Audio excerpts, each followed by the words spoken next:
সরস্বতী মহাভাগে প্রথম মন্ত্র শেখা, জীবনের শেষ দিনেও হই না যেন একা। সরস্বতী মহাভাগে প্রথম মন্ত্র শেখা, জীবনের শেষ দিনেও হই না যেন একা।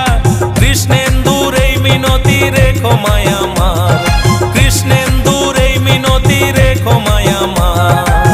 কথা বলি তোমার করুণায়, সরসুর তোমারই কৃপায়, কথা বলি তোমার করুণায়, সরসুর তোমারই কৃপায়। বাগদেবী বিদ্যা দেবী সরস্বতী মা,